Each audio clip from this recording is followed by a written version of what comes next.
Hello दोस्तों, आपने Titanic देखी होगी, जैक एंड रोज का प्यार देखा होगा, उनका मिलना, उनका बिछड़ना और उनका अंतिम पल।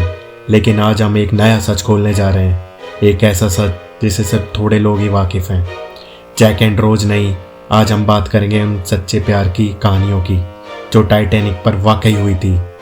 उन लोगों की जिन्होंने एक दूसरे के साथ जीना ही नहीं बल्कि मरना भी कबूल किया। नमस्कार दोस्तों, आप देख रहे हैं रहस्य लोक और आज हम जानेंगे टाइटैनिक के अंदर घूंघट में छिपी असली प्रेम कहानियाँ, जिन्हें हॉलीवुड में नहीं दिखाया पर जिन्होंने समुद्र की गहराई में अमर होकर इतिहास लिख दिया। अंत तक बने रहिए क्योंकि आखिर की कहानी आपका दिल हिला देगी। एडा एंड इसिडोर स्ट्रॉस साथ जिए साथ मरे। वो टाइटैनिक के सबसे मशहूर हस्बैंड वाइफ थे। इसिडोर स्ट्रॉस मैकेज स्टोर के मालिक, बहुत अमीर व्यक्ति, और उनकी पत्नी एडा स्ट्रॉस शांत, प्रेमल और वफादार। जब टाइटैनिक रात को बर्फ से टकराई, लोग लाइफबोट की तरफ भागने लगे। वीमन एंड चिल्ड्रन फर्स्ट, यही रूल था। इसिडोर ने अपनी पत्नी को बोट में भेजना चाहा, पर एडा ने उनका हाथ कस के पकड़ लिया कि मैं अकेले जिंदा नहीं रह सकती, जहां आप वहीं मैं। ये कहकर एडा ने लाइफ बोट में बैठने से इनकार कर दिया। वो पल टाइटैनिक की सबसे गहरी प्रेम परीक्षा थी। दोनों एक दूसरे को गले लगाकर शिप के डेक पर बैठे रहे और टाइटैनिक के साथ समुद्र में डूब गए। उन जोड़ों की बॉडी आज तक नहीं मिली, पर दुनिया उनके प्यार की सबसे वफादार मिसाल के रूप में याद करती है। कॉनोलिन, जॉन, जैकब, एस्टर, टाइटैनिक के सबसे रिच पैसेंजर। उनकी नई नवेली वाइफ मैडेलिन, सिर्फ 19 साल की प्रेग्नेंट। जब पानी शिप में घुस रहा था, एस्टर ने अपनी वाइफ को लाइफ बोट में बिठाया। तुम जिंदा रहोगी मेरी याद के साथ। मैडेलिन रो रही थी, बोट दूर जा रही थी। एस्टर टाइटैनिक की रेलिंग को पकड़कर खड़े रहे। एक ज्वाल, एक सुनामी जैसा सन्नाटा, और फिर एस्टर समुद्र में खो गए।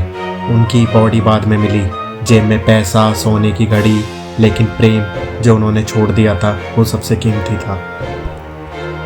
मैडेलिन बची, उनकी आंखों में आज तक वही रात थी। प्यार कभी पैसों से नहीं, बलिदान से पहचाना जाता है। द फॉर्च्यून फैमिली, एक साथ लौटने का वादा पर लौट ना सके। फॉर्च्यून फैमिली, पति एंड्रयू फॉर्च्यून, माँ मैरी फॉर्च्यून और 3 बेटियां। ये सब टाइटैनिक पर एक वैकेशन के बाद घर लौट रहे थे। जब शिप डूबा, इनके पास एक मौका था, पर सिर्फ महिलाएं और बच्चियां बच सकती थी। एंड्रयू ने नम आंखों से कहा, तुम तीनों जिंदा रहना, मुझे याद रखना।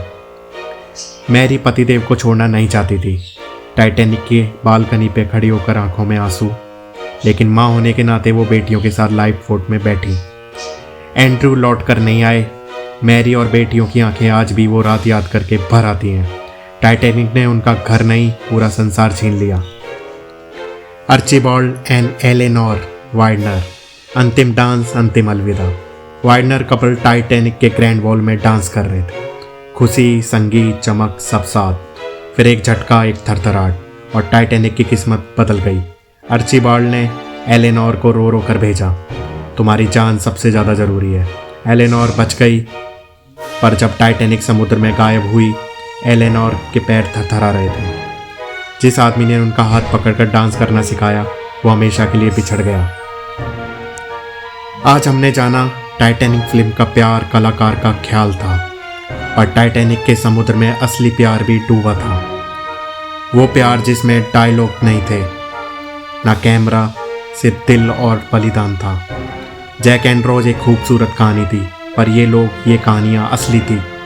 अगर आप चाहते हैं, हम अगले वीडियो में करेंगे टाइटैनिक के उन लोगों का जिक्र जिन्होंने मौत को टक्कर दी पर जिंदा वापस आए। उनकी साइकोलॉजिकल कहानी, उनके नाइटमेयर्स जो उन्होंने जिंदगी भर झेले। एक रात जो लोग कम जानते हैं, एक हकीकत जो दर्द देती है। दोस्तों, ये कहानी टाइटैनिक के रियल पैसेंजर पर बेस्ड थी, लेकिन नरेशन में हम उनके सच को जिंदा महसूस करने के लिए कहानी के रूप में सुनाते रहे। ये था रहस्य लोक। फिर मिलेंगे एक नए रहस्य के साथ।